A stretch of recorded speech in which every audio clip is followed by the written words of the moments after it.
Socrates discuss his death. We were all there. The guard, who was sympathetic, I have never seen him calmer. He tried to probe the nature of death and immortality with us. But I felt that even he, with all the power of his mind, could not illuminate that darkness.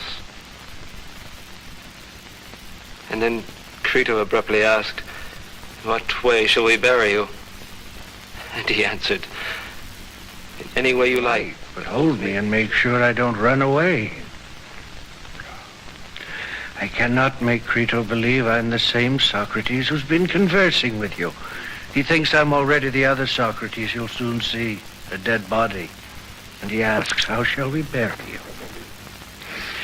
I see my words with which I've been comforting you and myself have had no effect on Crito. Be in Crito and say you're burying my body only. Do with that whatever is usual and as you think best.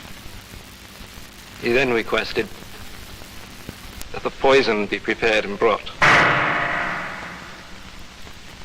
The guard told him to drink deeply, walk until his legs grew heavy, and then to lie down, and the poison would act.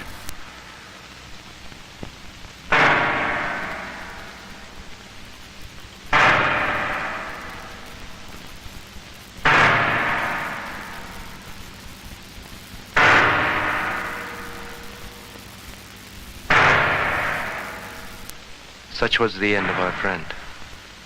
Of all men I have known, he was the wisest, the most just, and the best. Why was a man like Socrates put to death? At his trial, these were the charges that were brought against him. Meletus, son of Meletus, of the deme of Pythia, accuses Socrates, son of Sophronicus, of the deme of Alopeke, of the following. Socrates is guilty of crimes in refusing to recognize the gods of the state and in introducing strange new divinities of his own. He is further guilty of corrupting the youth.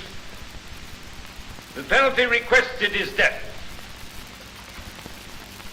Are Meletus and those who joined with him in making this accusation ready to argue their case? We are. Take the oath then. I, Meletus. I, Anytus. I, Lycon. Swear that my previous deposition... Listen to the accusations that will be made against Socrates. Decide if corrupting the youth and not recognizing the gods of the state are the real reasons Socrates is being tried. Me and my family, if I perjure myself.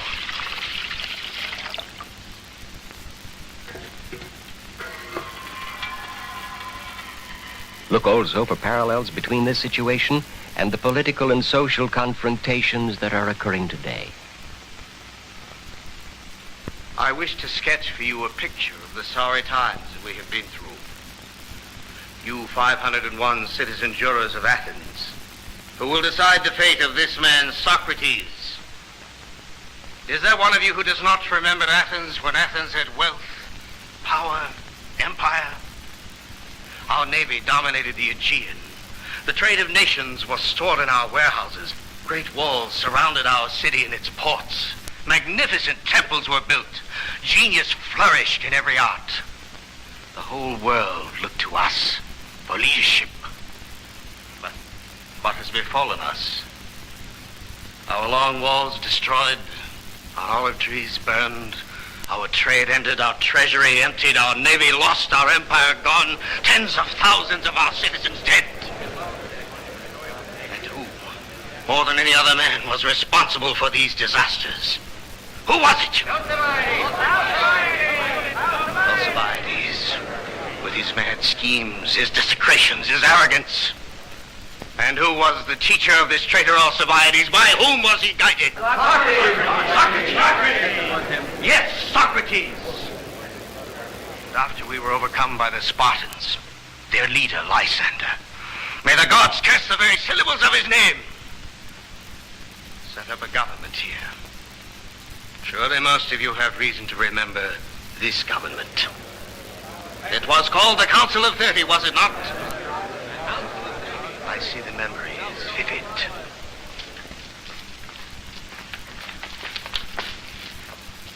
You are Pioniers, are you not? You are Pioniers! Answer!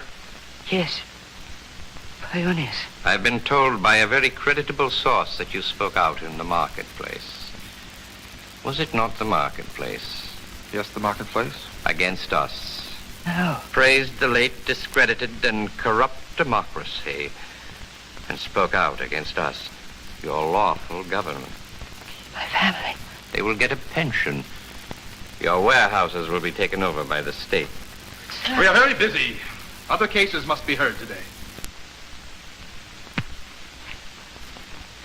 Critias, Parmenides, a pair we all have cause to remember well. 1,500 put to death, 5,000 exiled, and whose disciples were they by their own admission? Socrates again, behind disasters, traitors, tyrants, Socrates. And this man who sits alongside me on this platform, this man of courage and probity and Eutychus, overthrew the Council of 30, restored democracy, and declared an amnesty to bridge the differences that separated Athenians. Because of this peace declared by Eutychus, those like Socrates will go unpunished for their political crimes. I accuse him of no political offenses. I only wish to remind you of what has happened and of what might happen again.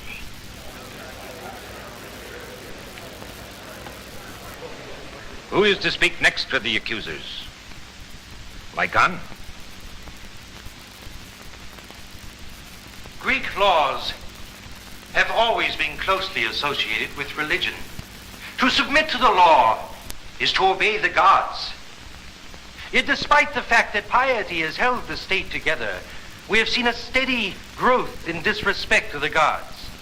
For not long ago, that great writer of tragedies, Aeschylus, could declare, It is Zeus alone who shows the way to perfect knowledge. Through minds every road I pass, but all are vain save that which names thee Zeus, the highest one. and in a few short years we have progressed to this. The gods are like fleeting dreams. Faith in oracles is foolish. The writer of these impious words is here today. Euripides, disciple of... Indeed, Socrates. And among those prosecuted for blasphemy, there was the philosopher Anaxagoras, who contended that the sun was a red-hot stone and the moon was made of earth. Whereas, as we all know, they are really traditional Athenian deities. And who was it who studied with Anaxagoras? Socrates again. Oh, and there was Protagoras, who contended that man, not the gods, is the measure of all things. And who professed admiration for Protagoras? You might recall that Protagoras was a sophist, one of that accursed crew of so-called philosophers, usually foreigners, who could speak learnedly on a subject whether they knew anything about it or not, who for money could teach you to make the worst side of an argument appear the better, so you could get ahead. Always arguing and questioning, these sophists destroyed men's faith in the old truths. They made our young people clever, but not wise. And who was the greatest questioner and arguer of them all? Yes, Socrates, the super sophist. Do you recall what our comic poet Aristophanes had to say about sophistical Socrates? Do you remember Aristophanes' play The Clown? Oh, Socrates! What do you want, mortal? What are you doing up there? I walk upon the air and elevate my mind. Only up here, dangling my vast intellect in the heavens, can I scientifically perceive the secrets of the universe. By Zeus, what marvelous words! Zeus? Did I hear you say Zeus? Are you mad, sir? There is no Zeus. No Zeus? Then who makes it rain? Have you ever seen it rain out of an empty sky? No. But when there are clouds, it rains? Yes. Therefore, sir, it is the clouds that cause rain, not Zeus. Powerfully argued. But what about thunder? Surely the gods cause thunder. Reflect, sir. When you gorge yourself on your wife's stew, does not your belly rumble? True. Think of the rumble your tiny stomach makes. Then think of the sound the boundless clouds can produce when they have indigestion. Oh, sacred and wondrous thoughts. Teach me to reason like you, O Socrates, and success will be mine. A satire, to be sure, but scarcely more ridiculous than the man himself, with his bare feet, his dirty cloaks, his poverty, and his endless questioning, and his anti-democratic tendencies.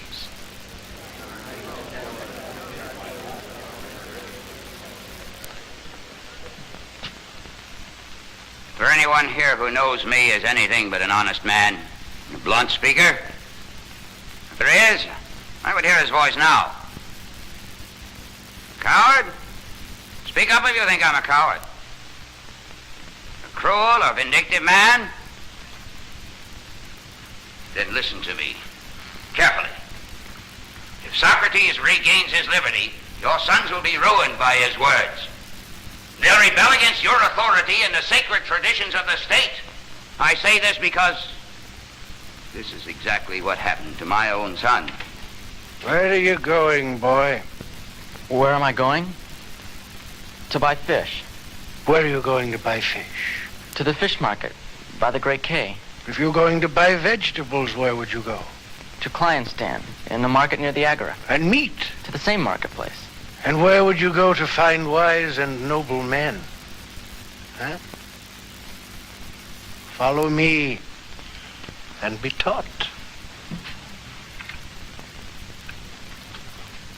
That moment, my son was no longer mine, but his. Socrates, however, is not interested in leading the youth to wisdom, but in demonstrating that no one except himself is wise. My son now criticizes everyone, even our great men of earlier times. And what is galling to me is that Socrates teaches this disrespect, yet he himself refuses to take part in public affairs. He does nothing but confuse and disrupt. No Spartan spy has been as dangerous as Socrates. He's destroyed the morality of our forefathers. Athens has been torn by war and tyranny. Our democracy has just been restored. Our city has the right, it has the need to destroy such as he. Don't be misled by his glib words, his philosopher's eloquence. Time. He will try to make... Just one more word. If you frustrate the state and the vengeance it is due it for the transgressions of this evil old man, the crime will fall on your own heads. The vengeance of the gods will be on you.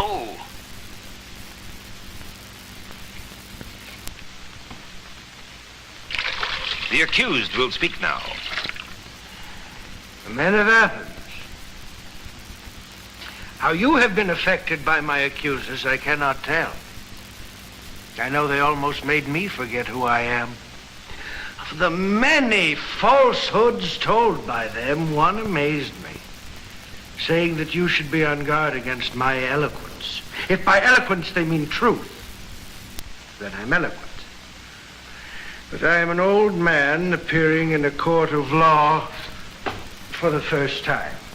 So please think only of the truth of my words, not their awkwardness. Henutus and his associates are dangerous to me. But far more dangerous to me are the others, the ones who began accusing me when you were children and long ago took possession of your minds with their lies. They claim I'm a student of natural science and refer to a comedy by Aristophanes in which a man called Socrates talks nonsense, or they liken me to those who teach for money and instruct on how to make the worst cause appear the better. If you have ever heard me hold forth on these matters, I ask you to speak out now. A friend of mine, who most of you knew, Chaerephon, once went to the oracle at Delphi.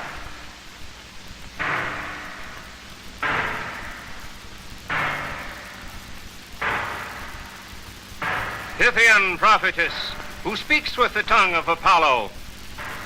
Is any man wiser than Socrates?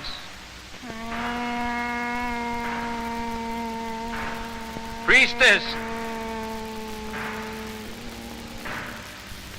No man is wiser than Socrates.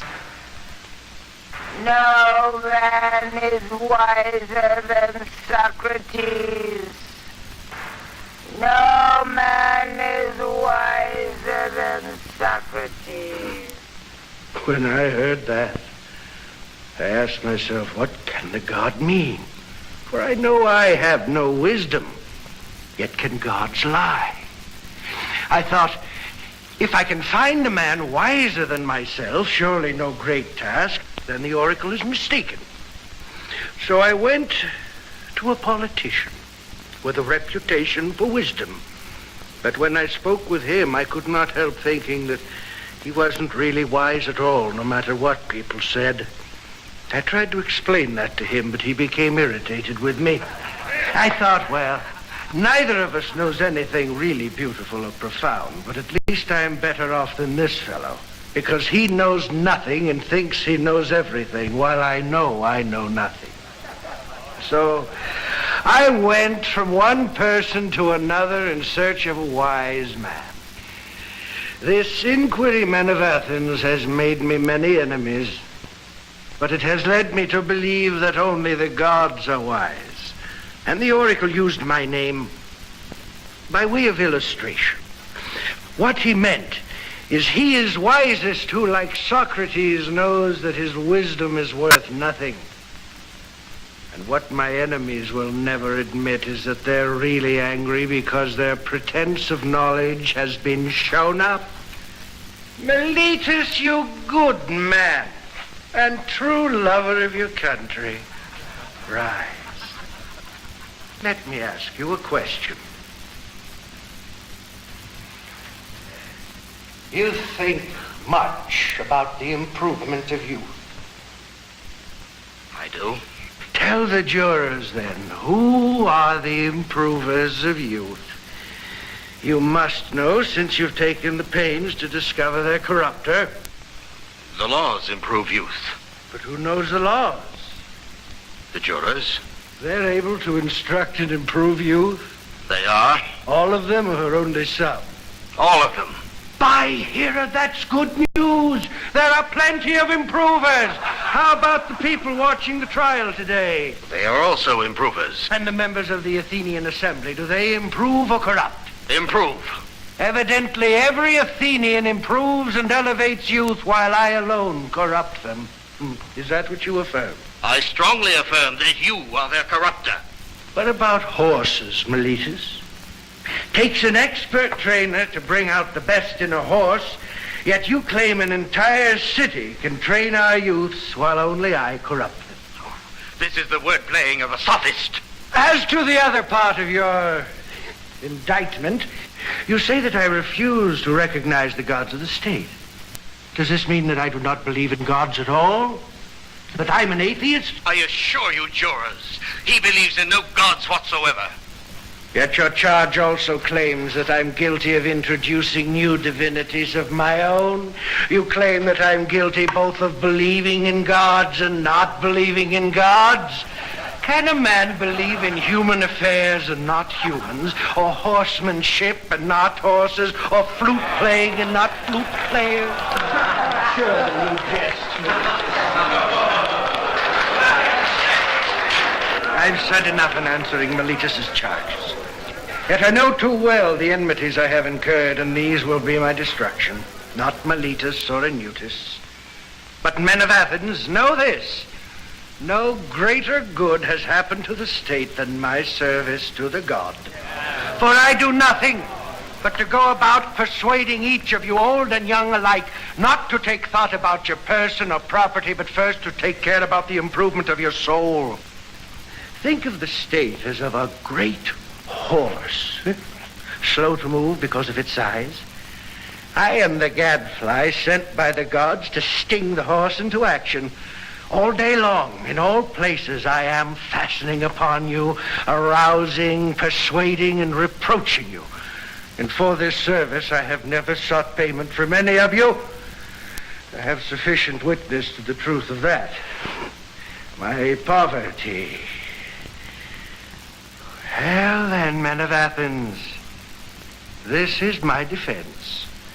Perhaps there are some who expect me to bring my wife and children to pray and entreat and sob before you, as is so often done in our trials.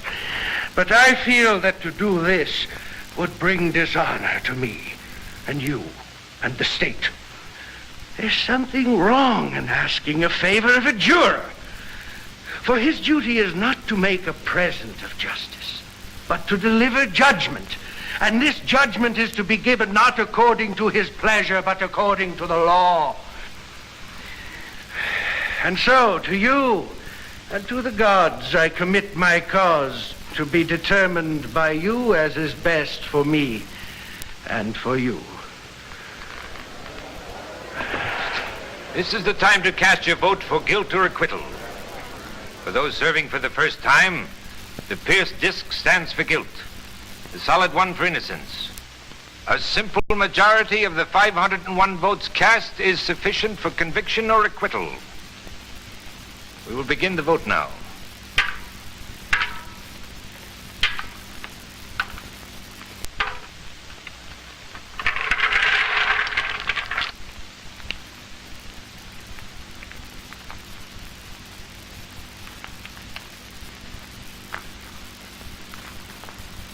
Do you have a tally? I do. Do you swear it is true and accurate? I so swear. What is the count? Against Socrates, 263. For Socrates, 234. 4 abstentions. Socrates, son of Sophronicus, you stand convicted. The vote is available for inspection. The penalty requested is death. At this time, the convicted has the opportunity to suggest an alternate penalty. The actual penalty will be determined by another vote. There are many reasons, men of Athens, why I am not grieved at the vote. I expected it. I am surprised it was so close.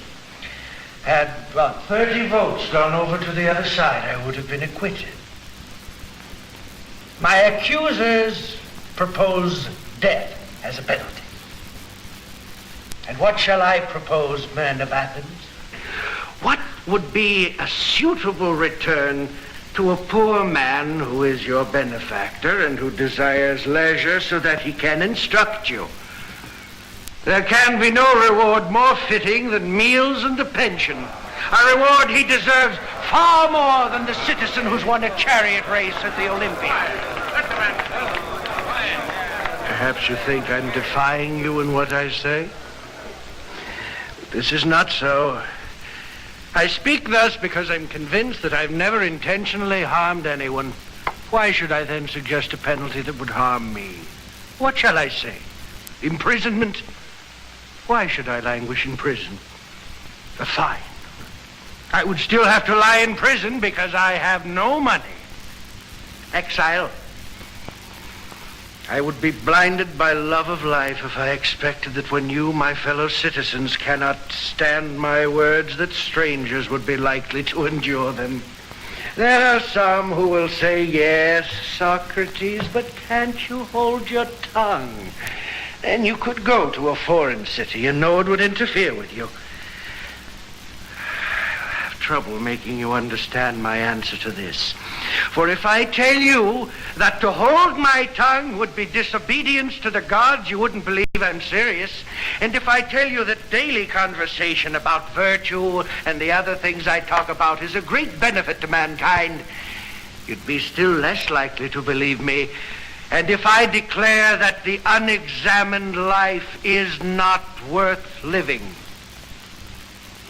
then you would certainly laugh. Yet what I say is so. I'm not accustomed to the thought that I deserve punishment. However, I will propose a fine in proportion to my lack of money. I can afford one mina. Therefore, I propose that amount. My friends here, Plato, Crito, Critobulus, and Apollodorus, ask me to say 30 minae and they will guarantee the money. 30 minae! You will now vote on the penalty. The accusers ask for death. The convicted, if I interpret him correctly, requests a fine of 30 minae, for which his friends will stand surety.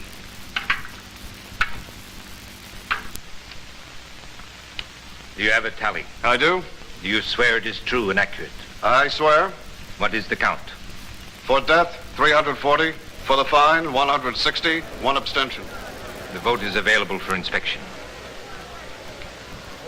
Socrates, son of Sophronicus, the penalty for the crimes of which you stand convicted is death. And so the hour of departure has come. And we go our separate ways. I to die and you to live. Which is better? God alone knows. Before his death, friends of Socrates offered to bribe his guards so he could escape. Socrates answered, Imagine I am about to flee, and the laws come to me and say, Tell us, Socrates, what you are doing. Do you imagine a state can exist in which the decisions of law have no power, but are set aside and trampled by individuals? Perhaps I would answer, yes, but the state has injured me and given an unjust sentence.